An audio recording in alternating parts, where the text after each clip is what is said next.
Bom, obrigado, Raul, Fanton e todos que estão nos assistindo. É muito importante o trabalho que vocês estão fazendo aí para dar transparência e levar informação a todos os eleitores de Campinas. Então, parabéns aí mais uma vez, já estive com vocês aqui em 2020, continuamos aqui, se Deus quiser, iremos para 2028 ser entrevistado por vocês também. Talvez não como vereador.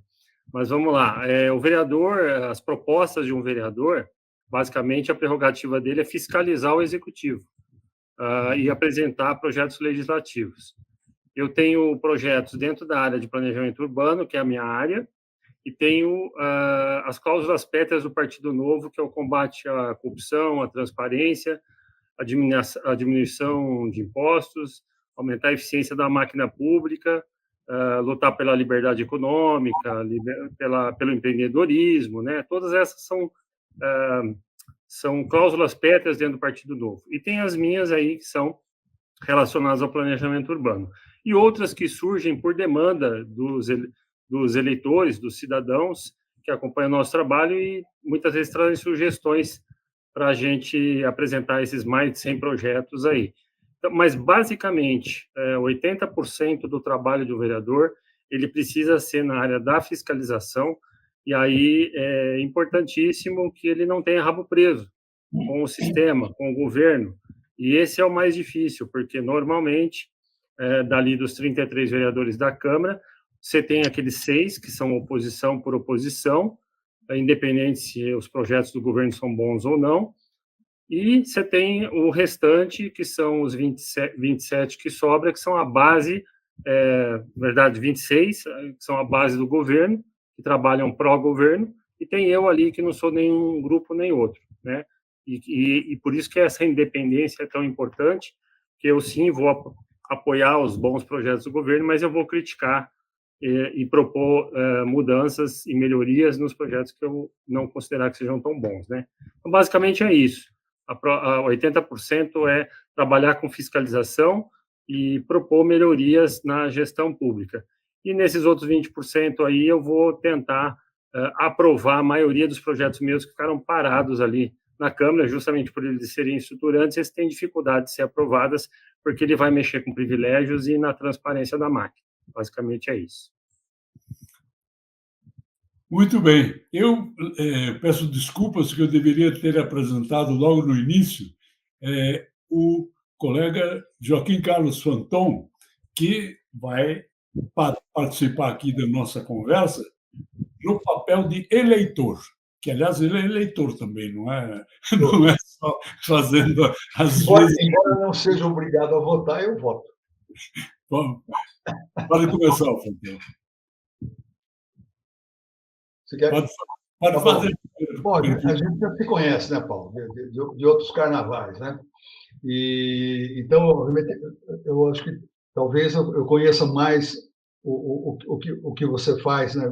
Em função do que eu sei, como é que o Novo atua, né? E do que tudo. Então, eu sei que você passou por um processo seletivo, não foi fácil entrar como candidato novo, né? Eles não ficaram te perguntando quanto dinheiro você tinha, né? Mas estavam preocupados em saber o que você iria fazer por lá, né? Então, avaliaram o seu perfil, né? Obviamente, você aprendeu lá coisas que a minha mulher também aprendeu nas aulas que ela teve lá, mandato transparente, né? Obviamente, sabemos que você luta, defende, obviamente convive com uma realidade aí que é a ausência sei lá, de fundo eleitoral, por exemplo, né? O Novo, mais recentemente, agora está até aceitando o fundo partidário, mas fundo eleitoral não, né? E, obviamente, a luta contra privilégio, essa coisa tudo que a gente já sabe. Então, eu tinha pensado em algumas perguntas para você, mas eu vou fazer uma coisa mais genérica, tá?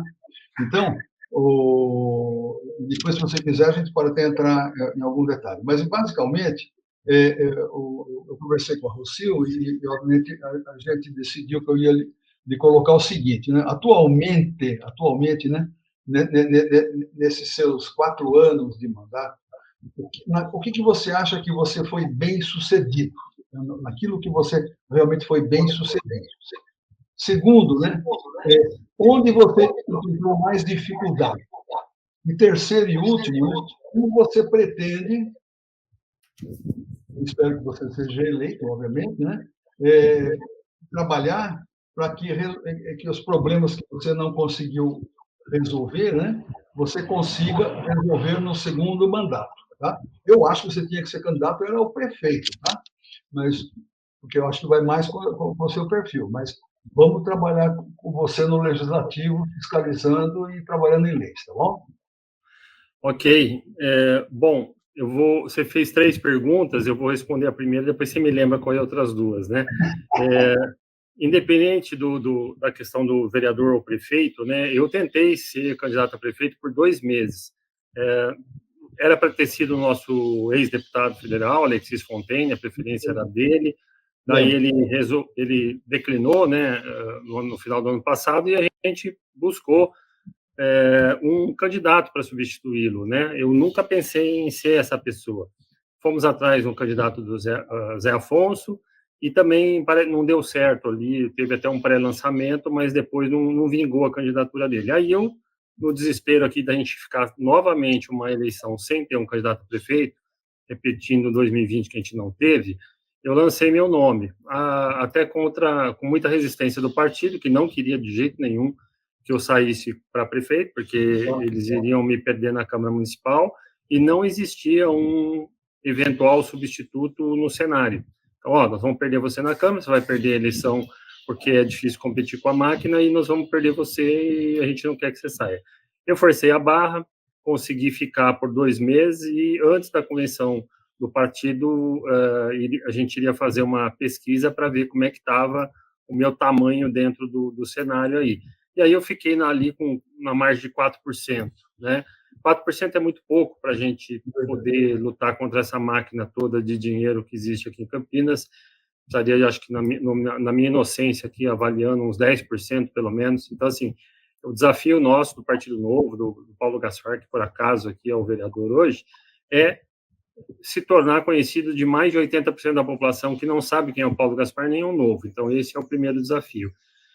Que nesses 4 anos aí, se por acaso a gente conseguir ser reeleito, que eu espero que sim, a gente possa conseguir fortalecer o nome do Novo em Campinas e levar, então, se Deus quiser, aí a 4 anos, a minha candidatura para prefeito, se não houver ninguém aí mais preparado aí à altura, né?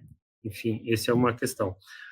O mais bem sucedido que eu fui, eu acredito que foi na linha do planejamento urbano, porque eu fui praticamente o autor da repaginação de um projeto que existia que não funcionava, que chamava ex-Coab, Empreendimentos de Interesse Social, ex-Coab, né? O que significa isso? São aqueles empreendimentos que são aprovados pela Coab, que é habitação popular, habitação de interesse social, e que tinha um projeto de 2017 que se tratava de contrapartidas de todos os empreendimentos que são feitos em Campinas, aprovados dentro da Coab para atingir a população de baixa renda. 2% desses empreendimentos viriam para a Coab.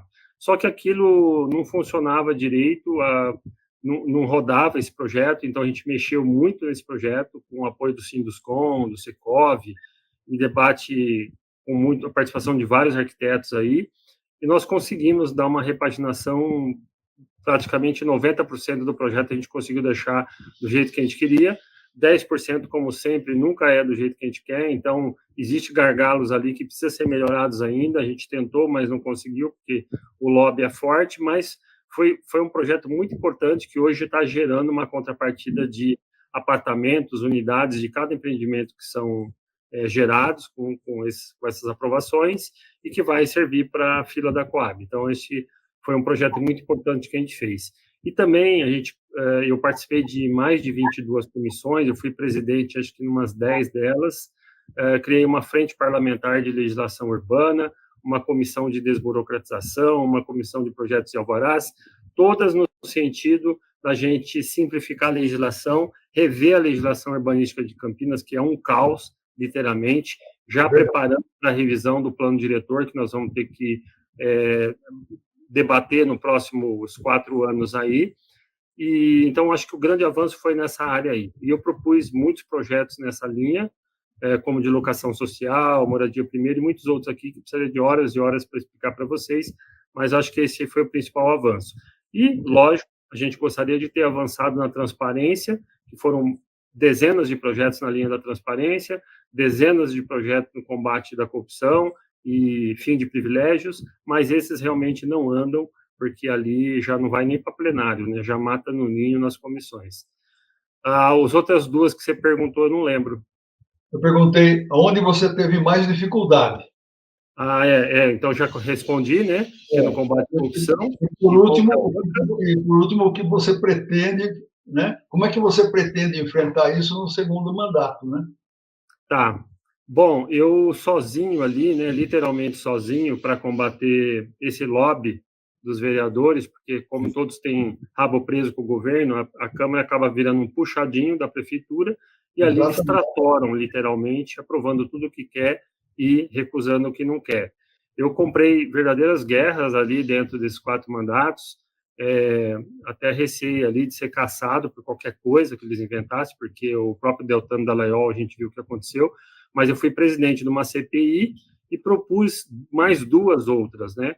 Aí eu bati de frente com a principal secretaria ali, que para mim é a pior de todas, é a de serviços públicos, ali é o secretário Paulela, que é um homem forte aqui do governo, que manda e desmanda, então, quando eu bati de frente ali, realmente todas as portas fecharam para mim na Câmara.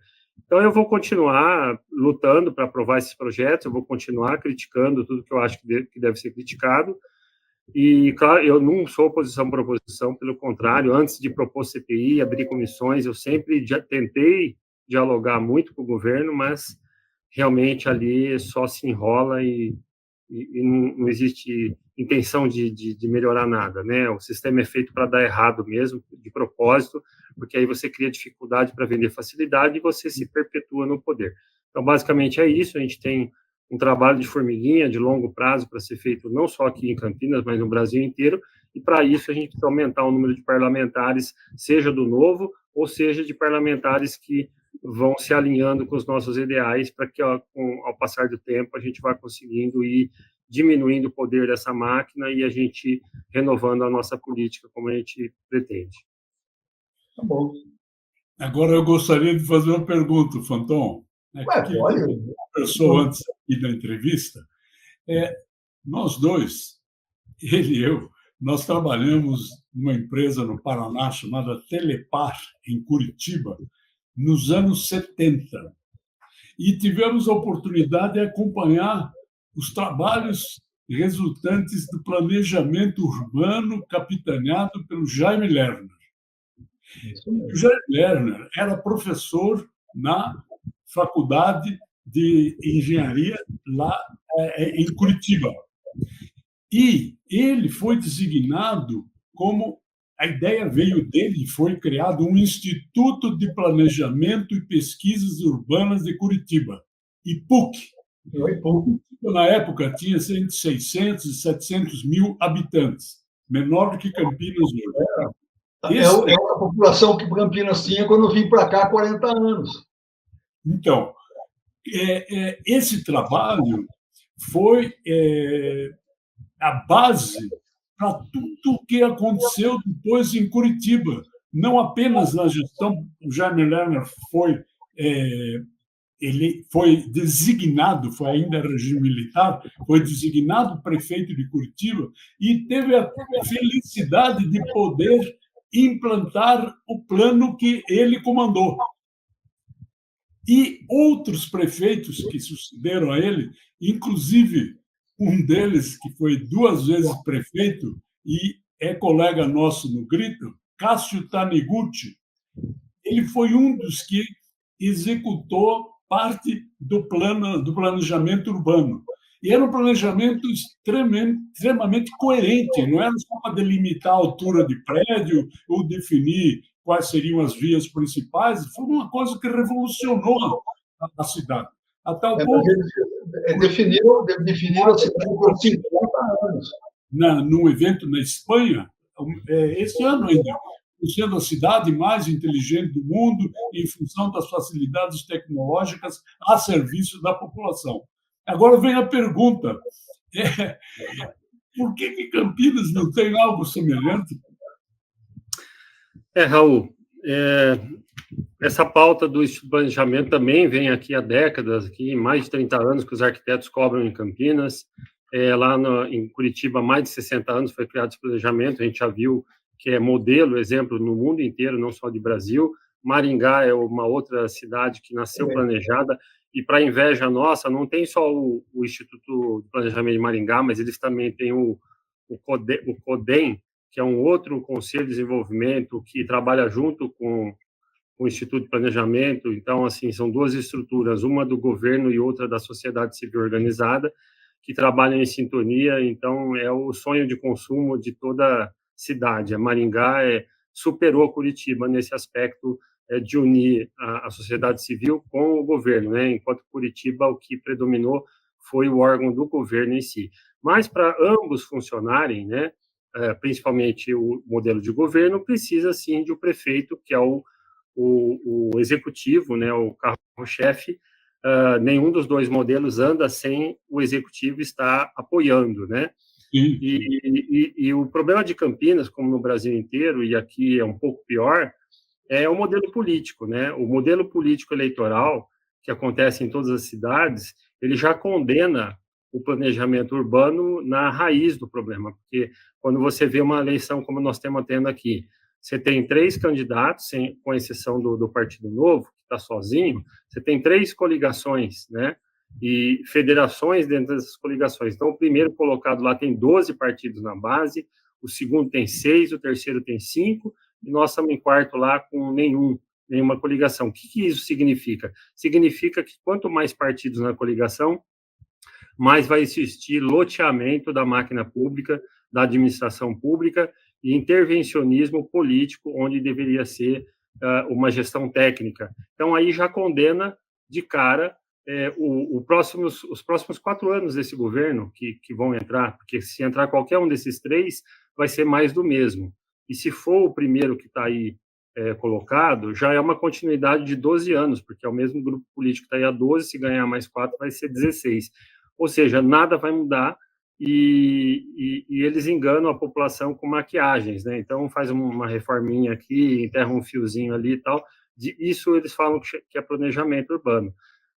Aprovam leis pífias, né, do qual eu sou o maior crítico de todos, dizendo que está fazendo lei de retrofit, fazendo isso e aquilo, mas é tudo maquiagem. Não, foi uma vergonha, né, a lei do retrofit que fizeram aqui em Campinas. No universo de 2.000 imóveis, teve 2 aprovados e 2 reformas fake, porque não é nem retrofit aquilo, é só uma maquiagem no prédio. Então, assim, é pífio, é tudo errado, é vergonhoso a história da máquina, e o fato de não existir uma estrutura de planejamento, ou no mínimo um planejamento para que isso aconteça nos próximos anos, é o modelo político, porque aí esse prefeito que vai ganhar, ele já entra rifado, loteado, vendido, totalmente amarrado com esses partidos que vão colocar ele lá, porque ele não vai se eleger com o voto dele, e aí ele está vendido lá dentro e vai obedecer os interesses dos partidos que vão lotear a máquina pública, com mais de 1.500 cargos na administração pública, o famoso toma lá da cá, que a gente já conhece, e aí toda a gestão técnica da cidade fica comprometida. Verdade. Eu imagino que essa seria, isso que eu vou lhe falar, seria quase que uma missão de um não vou dizer quixotesca, mas é uma tentativa, por exemplo, de tentar convencer as entidades representativas dos vários setores da economia e da sociedade, se imaginar associação comercial, associação das indústrias, associação das lojas e tudo mais, se convencê-los da importância da existência de um instituto que permanentemente cuide dos aspectos de planejamento urbano da cidade. Porque isso que você está mencionando, você muda a composição da Câmara, porque a iniciativa ela tem que partir da Câmara, é claro, com a conivência, com o apoio do prefeito, mas tem que nascer em algum lugar. Esse não Raul, seria uma forma de tentar aprovar? Raul, está certíssimo, e eu já fiz isso, tá? A partir de 2021, eu comecei a mobilizar, uma vez que eu já percebi que não ia sair nada desse governo, eu comecei a mobilizar todas as entidades de Campinas. Falei com todas, sem exceção. A Frente Parlamentar de Legislação Urbana foi para isso, né?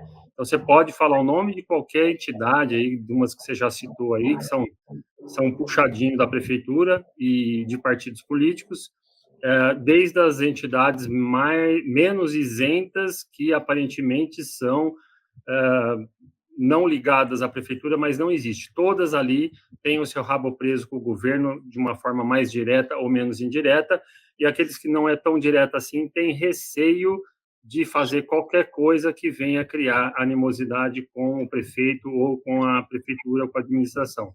Ou seja, eu fiquei durante um ano tentando articular um Conselho de Desenvolvimento Econômico de Campinas, um chamado CODESE, que é um modelo implantado pelo ex-prefeito de Maringá, o Silvio Barros, com a Márcia Santini, que criaram uma consultoria, já estão implantando esse modelo de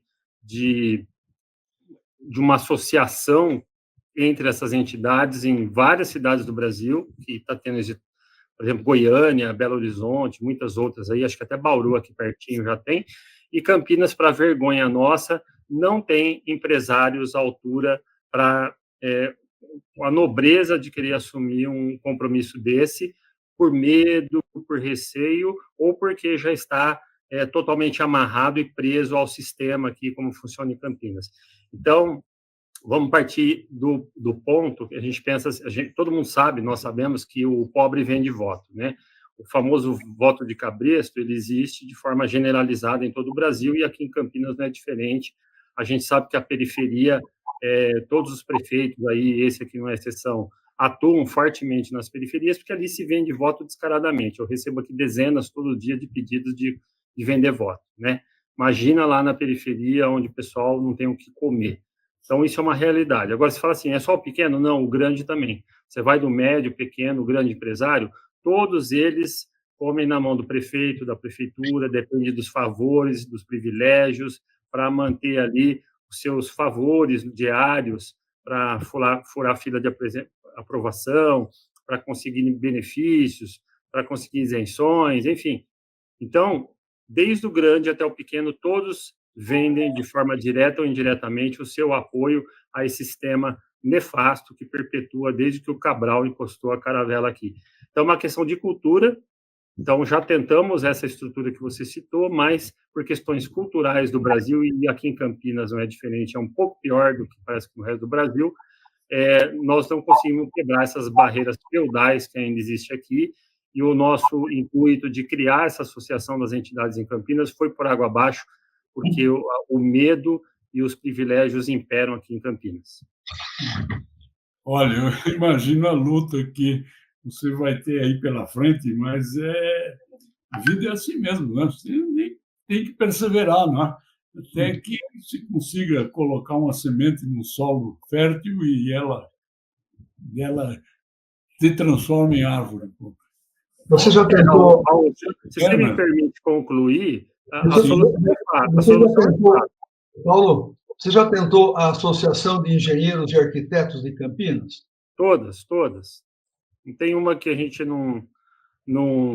Todo mundo lá na inauguração da Frente Parlamentar lotou a Câmara Municipal. Todos, desde a Unicamp, o que você imaginar estava lá.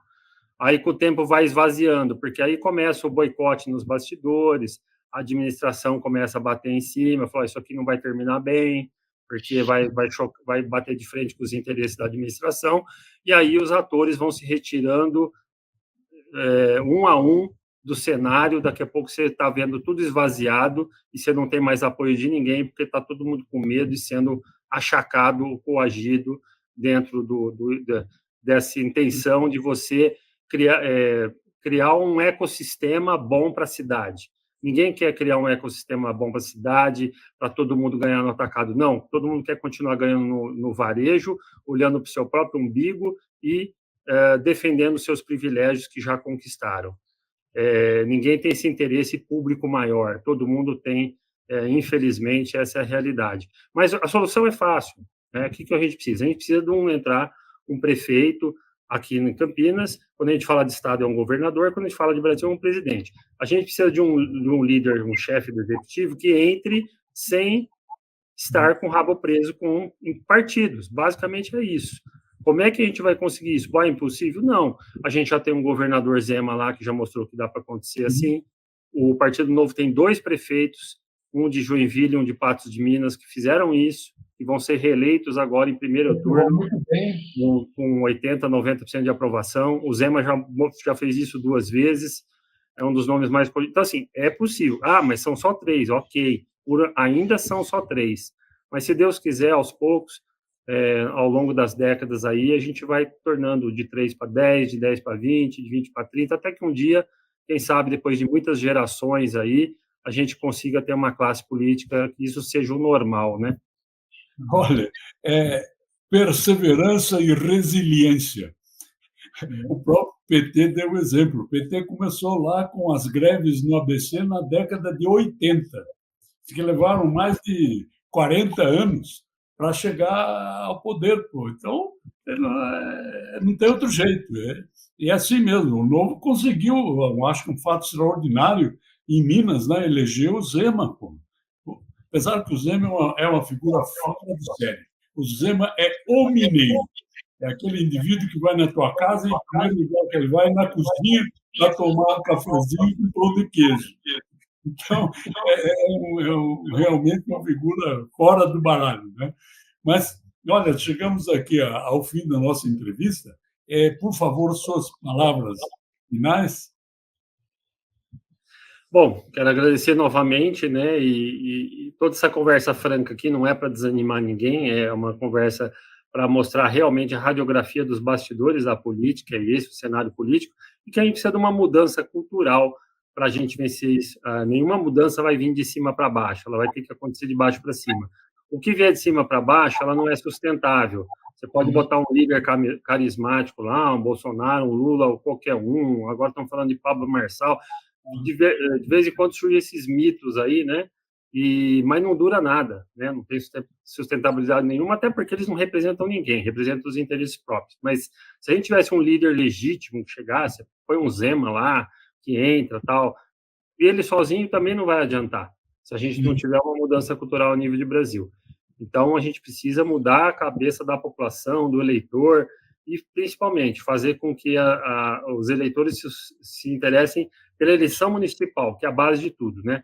O bicho mais poderoso do Brasil se chama vereador, porque eles se juntam todos, elege um prefeito, elege governador, elege deputado, elege presidente, né? Porque eles se unem, é igual formiguinha, né? Eles se unem aos milhares e a força, né? O Centrão, que é esse grupo de partidos que mandam no Brasil, literalmente, mandam em Brasília e mandam aqui em Campinas também, quando eles se juntam, eles têm o poder da máquina, né, que a gente chama. Então, para a gente vencer isso, somente com a conscientização e a politização do cidadão comum, para que ele possa não só eleger esses caras, mas também fiscalizar o mandato e cobrar mudanças, e se não entregar, você tira ele de lá e coloca e renova a Câmara Municipal, a Assembleia Legislativa, o Congresso Nacional. Então, esse é o segredo, e a gente tem que trabalhar em educação, educação e educação. Muito obrigado aí.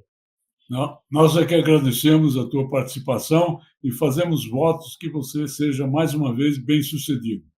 Campinas precisa de alguém assim com ideias como você nos apresentou. Muito obrigado.